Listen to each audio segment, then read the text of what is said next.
Hello दोस्तों, तो Newton's law of motion को आगे प्रोसीड करते हुए ये हमारे पास क्वेश्चन है जो हम नॉर्मल कैसे फाइंड करते हैं उसके ऊपर है।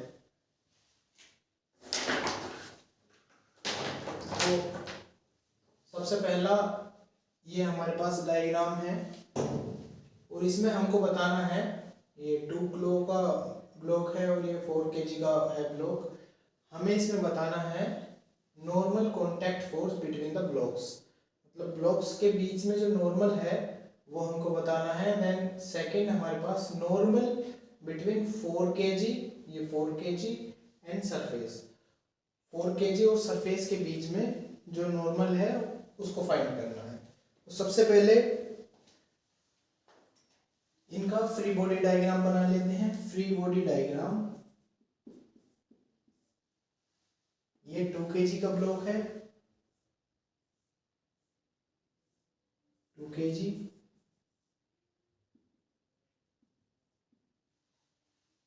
इस पे इसकी तरफ नॉर्मल लग रहा होगा, यहाँ नॉर्मल है इसका, सरफेस से परपेंडिकुलर ऊपर की तरफ नॉर्मल होता है, यहाँ नॉर्मल है इसका। देन mg इसका नीचे की तरफ होगा, मतलब m मास इंटू g। हमने g यहाँ एज्यूम किया है 10 मीटर पर सेकंड स्क्वायर है। 2 × 10 मतलब 20, so 20 newton. So n is equal to हुआ 20 न्यूटन। हमने एक का फ्री बॉडी डायग्राम बनाया है 2 kg वाले का। अब हम देखते हैं सेकंड वाले का, 4 kg वाले का फ्री बॉडी डायग्राम 4 kg। इसको हम इधर बनाते हैं, इधर ये वो 4 kg। इस पे नीचे की तरफ 20 लग रहा है, ये वाला वेक्टर 20, क्योंकि ये सरफेस से, ये सरफेस है और ये सरफेस है। सरफेस से नॉर्मल ऊपर की तरफ ये वाला, और ये वाला 20 नीचे की तरफ। एक ही पेयर एक बार में ड्रॉ होगा, जैसे एक्शन रिएक्शन का पेयर है। तो हमारे पास, हम रिएक्शन के फॉर्मेट में देखेंगे तो एक या एक्शन और उसके रिएक्शन वाला एक इफेक्टिव फोर्स का जो वेक्टर होगा वो ड्रॉ होगा। जैसे कि यहाँ ये इसका ये 20 है और ये n है, हालांकि ये दोनों अलग अलग हैं। इसका एक्शन रिएक्शन फोर्स नहीं है, वह न्यूटन होता है कि बैलेंसिंग फोर्स, मतलब सरफेस से जो ऊपर की तरफ लगता है वो होता है न्यूटन। मतलब सरफेस से ऊपर की तरफ परपेंडिकुलर जो नॉर्मल है वो तो नॉर्मल है, और जो mg होता है वो ग्रेविटेशनल फोर्स का पेयर होता है।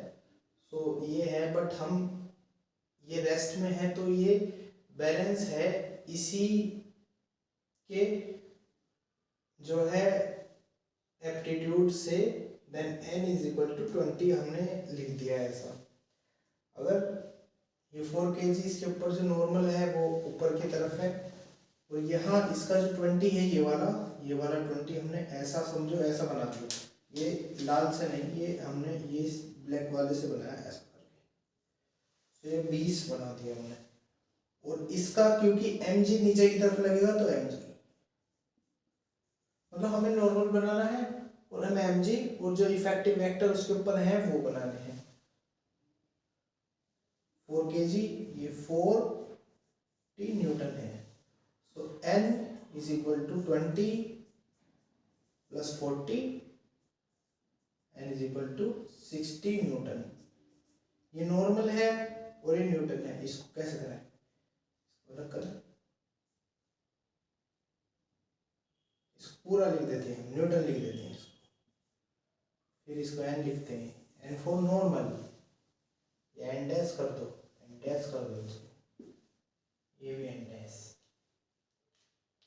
सो ये हमारे पास हुआ। हमें बताना था दो ब्लॉक्स के जो है नॉर्मल, उनके बीच में नॉर्मल की वैल्यू क्या है, तो ये हमको बताना था। सबसे पहला हमने normal contact force between the 2 blocks and normal between 4 kg and surface, तो ऐसा हमने बनाया। इसके बाद हम देखते हैं विंग मशीन जो होती है हमारी वो किस तरीके से वेट को मेजर करती है, मतलब concept of wing machine.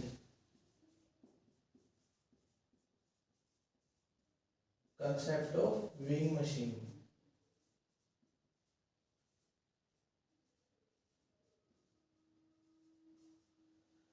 Suppose ये हमारी विंग मशीन है,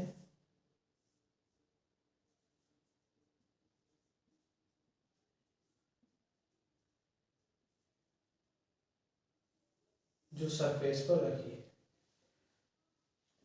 और ये हमारा कोई ब्लॉक है, तो वो उसका इस तरीके से वेट जो है मेजर करती है। वेट होता है, विंग मशीन जो है वेट मेजर करती है। वेट, वेट मतलब फोर्स, मतलब न्यूटन, ऐसा वेट जो होता है मेजर न्यूटन में। सपोज कोई यहाँ बंदा है जिसका वजन है 73 kg, 73 kg है इसका वजन, तो इस पर नॉर्मल ऐसा, और इसने इसका 70 kg वेट है, इसमें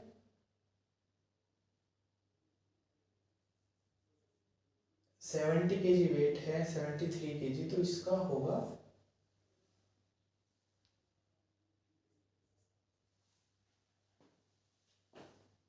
ये वेट है इसका, और ये 73 kg ये मास है इसका। मास जो हम बोलते हैं कि जैसे हिंदी में वजन, तो ऐसा कि 73 किलो वजन, तो ये वजन हमने बोल दिया वेट, बट वेट जो होता है वो होता है न्यूटन, जैसा फोर्स ऐसा न्यूटन। तो 73 kg वेट है इसका, तो ये वेट नहीं है, ये जो है मास है। मास मतलब mass is equal to 73 kg इधर, और जो वेट है वो है ये 730 न्यूटन। मतलब n इज इक्वल टू 730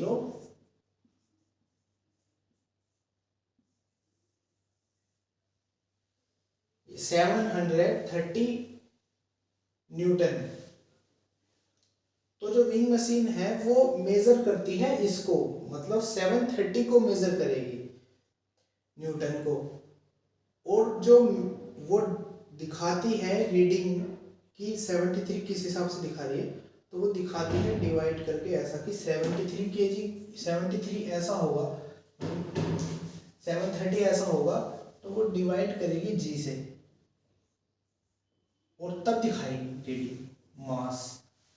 मतलब ऐसा दिखाएगी कि यहाँ से 730 है, तो मतलब नॉर्मल है, इस नॉर्मल की वैल्यू, ये हमने नॉर्मल बनाया है ब्लैक से, और ये 730 है ये रेड से, जो रेड से है वो न्यूटन है। तो ये वाले इस वाले n को डिवाइड करते हैं ये g से, तो आता है मास। मतलब हमें विंग मशीन से मास निकालने के लिए सबसे पहले हमको नॉर्मल फाइंड करना पड़ेगा, फिर इसको हमको जी से डिवाइड करना पड़ेगा, फिर हमारे पास आएगा मास। मास होता है किलोग्राम में, मतलब ये जो होगा यहाँ ये होगा केजी में। हमारा जो मास होता है वो होता है केजी में, और जो वेट होता है, विंग मशीन मेजर करती है वेट जो होता है न्यूटन में। एमजी फोर्स को मेजर करती है, एमजी फोर्स को मेजर करती है विंग मशीन।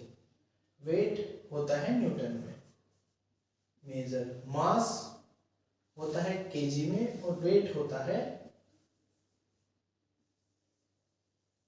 न्यूटन में मेजर। तो इसके बाद हम देखते हैं इसके ऊपर अगर कोई क्वेश्चन है वैसे हम इसको देखते हैं।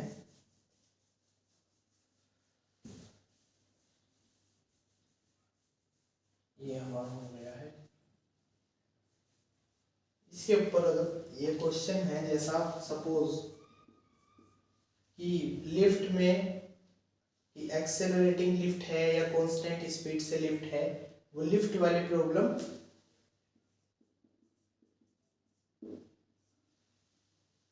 तो ये कोई लिफ्ट है। हमने देखा है कि विंग मशीन जो मेजर करती है वो क्या मेजर करती है, वो फोर्स मेजर करती है, मतलब वेट मतलब फोर्स न्यूटन मेजर करती है। हमको उसको डिवाइड करना होता है जी से, देन हमारे पास मास आता है, मतलब किलोग्राम फॉर्मेट में। तो ये हमारे पास विंग मशीन है,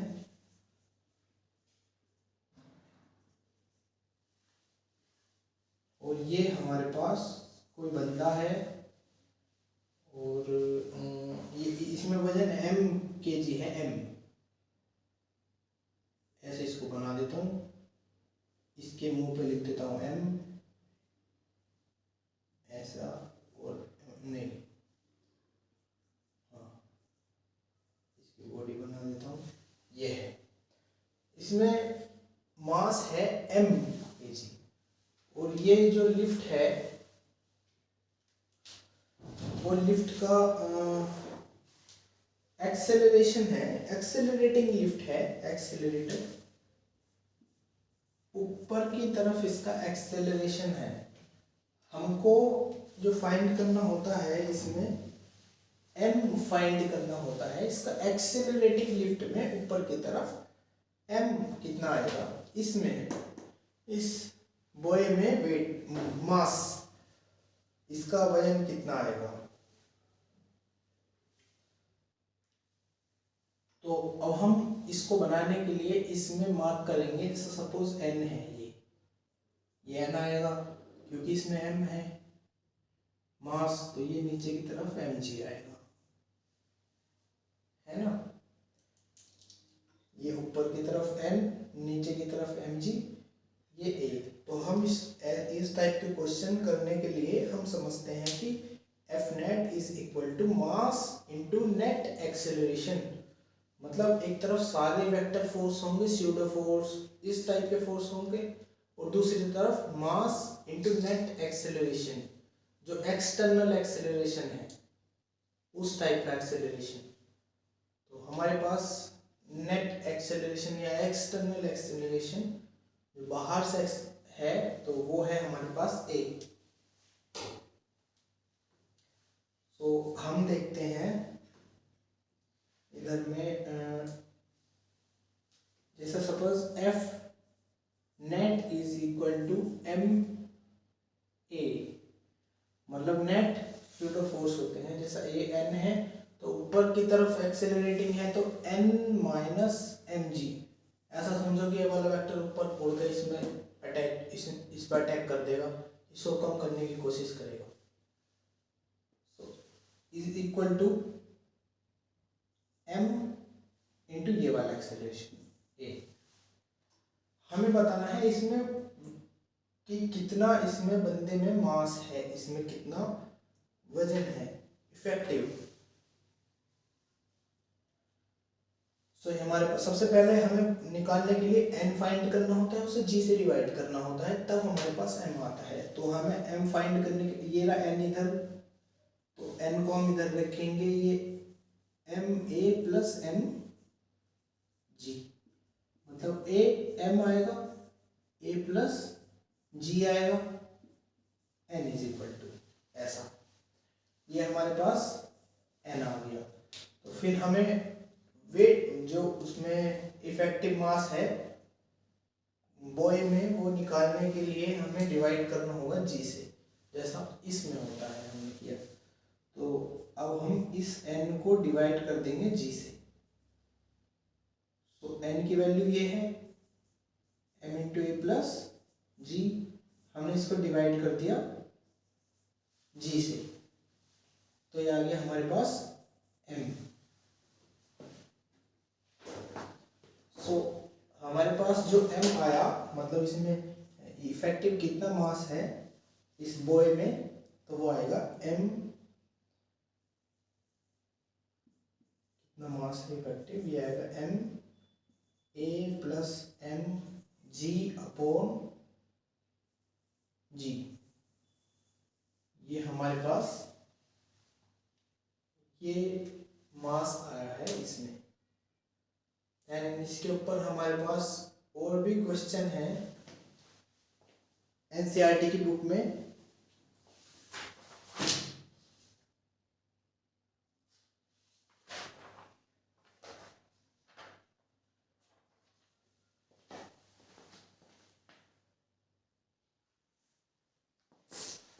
तो ये लिफ्ट हमारे ऊपर की तरफ एक्सेलरेटिंग है, तो मतलब ऊपर की तरफ है ये लिफ्ट हमारी।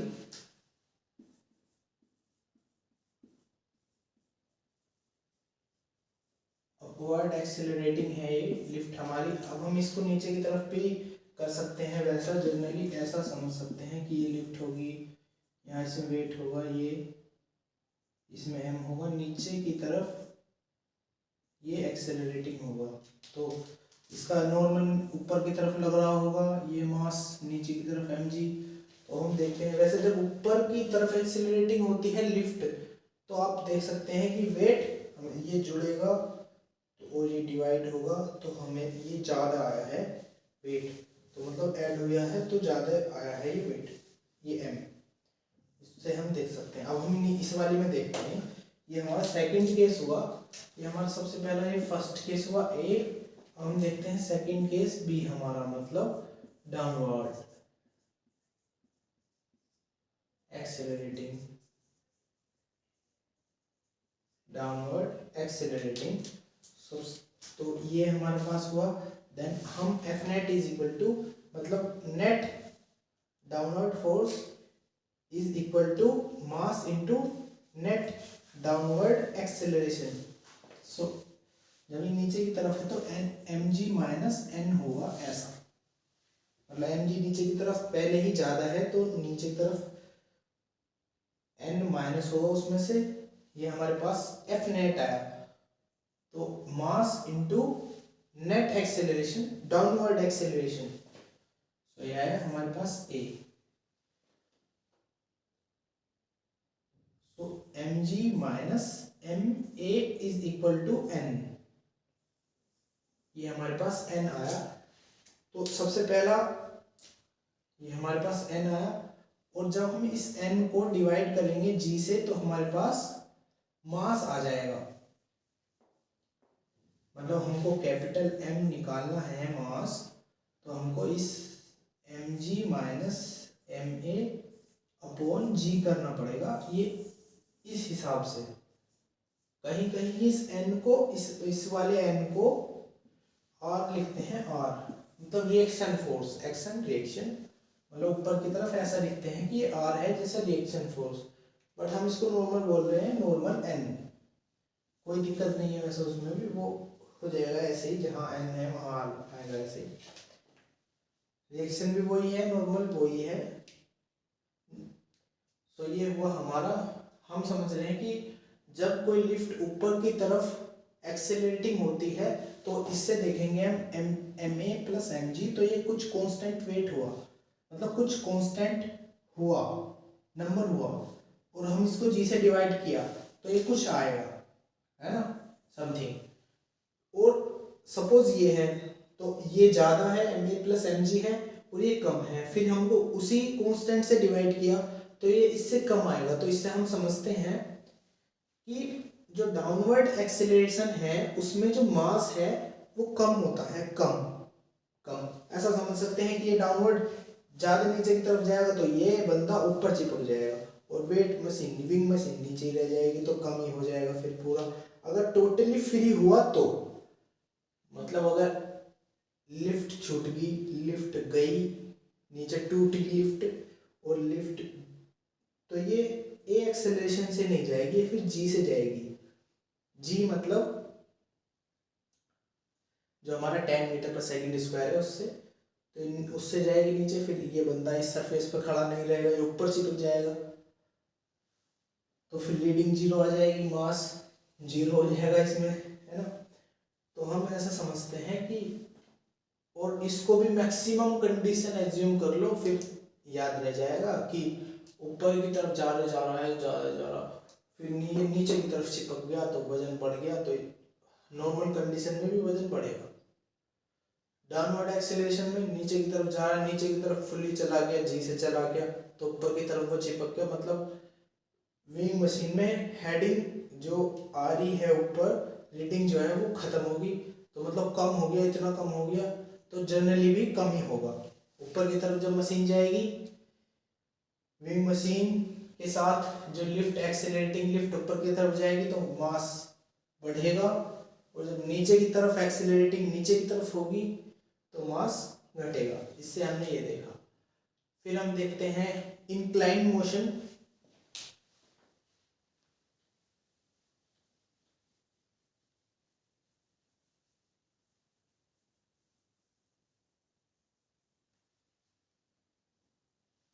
इंक्लाइन मोशन,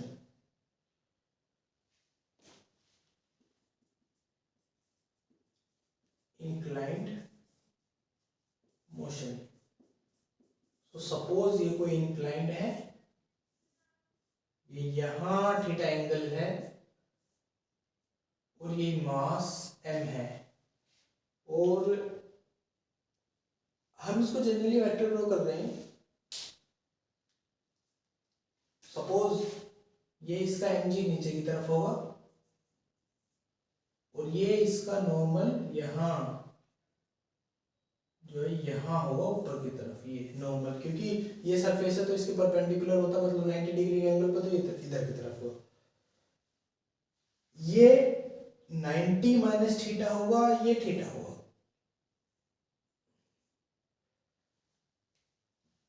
फिर ये mg है, वेक्टर mg, ये इधर की तरफ mg cos थीटा हुआ, क्योंकि ये एंगल वाली साइड है, इसके परपेंडिकुलर ये mg sin थीटा हुआ। अगर इसमें फिक्शन होता पीछे की तरफ, तो अगर ये स्टैटिक होती तो फिक्शन इक्वल होता mg sin थीटा के, इक्वल होती, तो अगर ये चल देती तब फिक्शन भी डिफाइन होता क्वेश्चन में, तो फिक्शन वाला वेक्टर इसमें से माइनस हो जाता, ऐसा हो जाता कि mg sin theta minus fs, जो फिक्शन वाला वेक्टर है, ये नेट फोर्स हो जाता, और मास, इसमें जो मास है, इनटू नेट एक्सेलरेशन, जो इधर की तरफ एक्सेलरेशन हो रहा है। बट ऐसा इधर में कुछ नहीं है, ये हमें जनरली बताना है, वेक्टर ड्रॉ करना था इंक्लाइन मोशन में। तो ये हमारा थीटा हुआ, और ये हमारा 90 माइनस थीटा हुआ, ये mg cos थीटा है, देन ये mg sin थीटा, ये इसका normal perpendicular surface normal vector होता है, ये n हुआ हमारे जो नॉर्मल है। इस बुक्स में इसको r लिखा हुआ है, या जैसा वेट में मैं बोला हूँ तो वेट में इसको w लिखा हुआ है, mg, मतलब अलग अलग बुक्स में अलग अलग लिखा हुआ है। तो ये हमारे पास ऐसा हुआ। अब हम इसको ऐसे भी समझ सकते हैं कि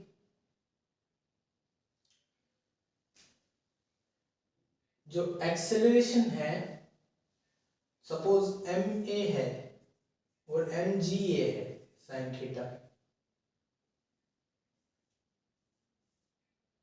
तो m से m कट जाएगा, a is equal to g sin theta.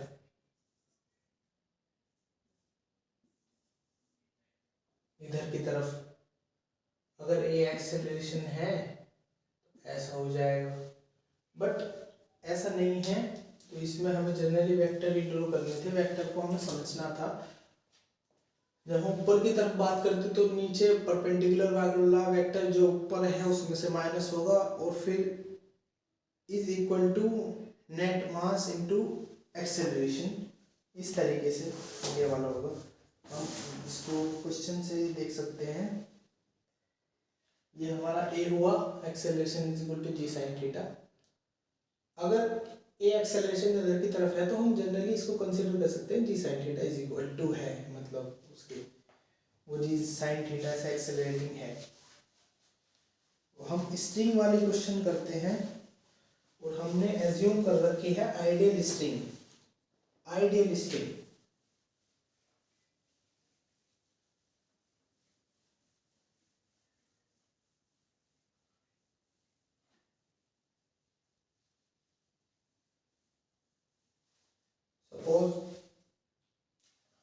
ये हमारे पास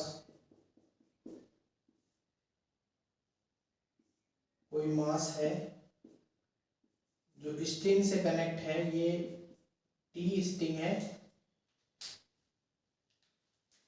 और ये हमारे पास mg नीचे की तरफ है और ये रेस्ट में है, तो जो इसकी टेंशन है वो इक्वल होगी mg के। और जो हमने यहाँ स्ट्रिंग कंसीडर की है वो कंसीडर की है आइडियल स्ट्रिंग। आइडियल स्ट्रिंग मतलब उसमें वो मासलेस है, मतलब मास उसमें जीरो है।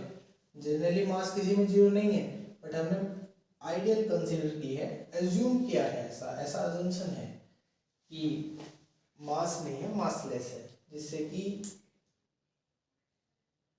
कैलकुलेशन हो सके, कैलकुलेशन इजी हो सके, इसलिए करके T is equal to M G.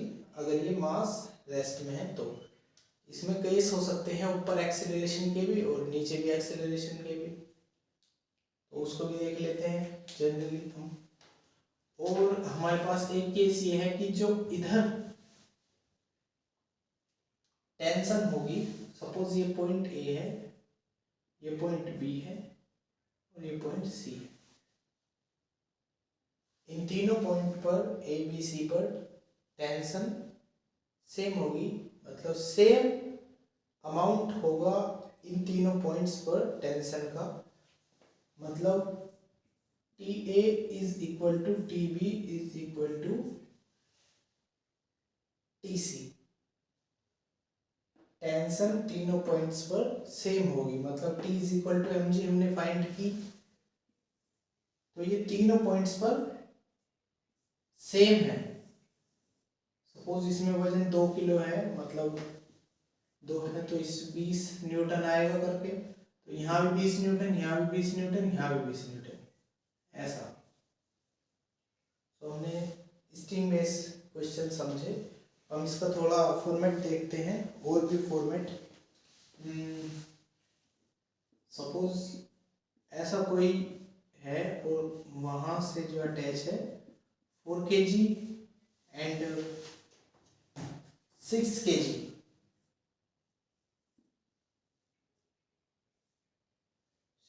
तो बड़ा ही होगा, ये बड़ा कर देता हूँ इसको, ये बड़ा कर देता हूँ, ये 6 kg है, ये 4 kg है। हमें इस क्वेश्चन में बताना है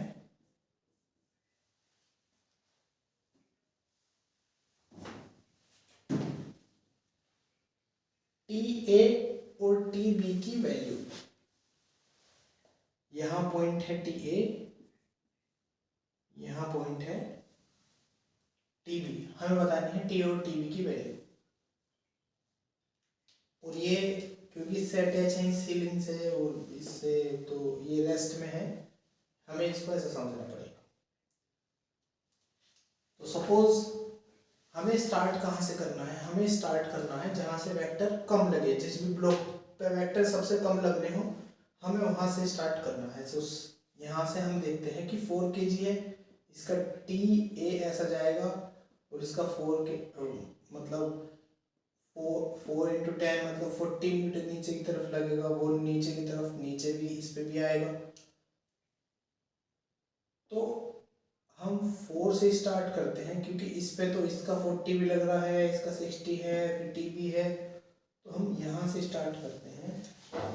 यहाँ में से भी समझ सकते हैं 6 है, 4 है, 10 है और 10 है, तो F net is equal to M में, ऐसा भी कर सकते हैं, बट नहीं ऐसा, तो इस 4 को देखना है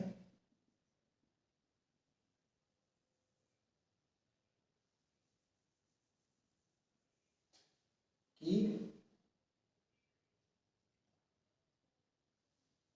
ये 4 हुआ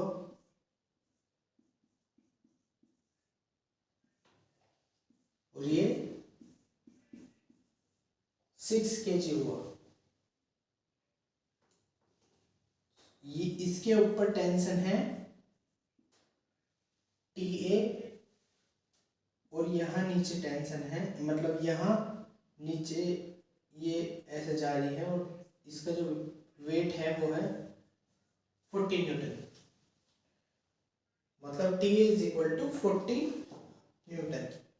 और ये हमारे पास 6 kg का है और यहाँ से भी स्ट्रिंग इसमें ऐसे बंधी है और यहाँ से भी ये टी बी, तो टी बी हम ऐसे लगाएंगे कि ये टी बी है और इसमें नीचे की तरफ 60 न्यूटन है, ऐसा है। सो टी ये और ये रेस्ट में है, ये भी दोनों ये रेस्ट में है।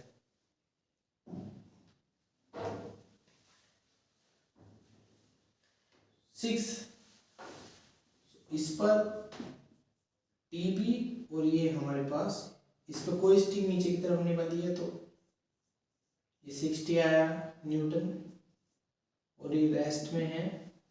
इसके ऊपर कोई दूसरा वेक्टर नहीं है, तो हम कंसीडर करते हैं T B is equal to 60 newton. कोई दूसरा वेक्टर थोड़ी इसके ऊपर, 6 kg और ये हमारा 60 न्यूटन इसका वेट हुआ टी बी। और देन हम इसको समझते हैं कि ये क्या है। ये इसका ये वाला 40 न्यूटन हुआ और ये जो टी बी है ये नीचे भी ऐसा भी रिएक्शन देगा टी बी, तो टी बी की वैल्यू 60 न्यूटन है और ऊपर की तरफ then T A is equal to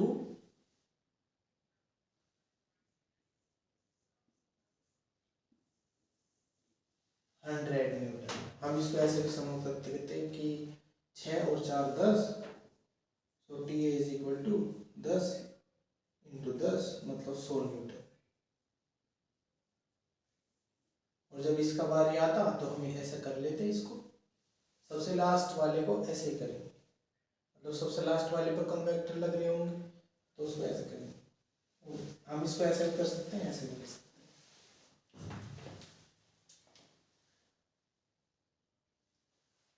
इसके बाद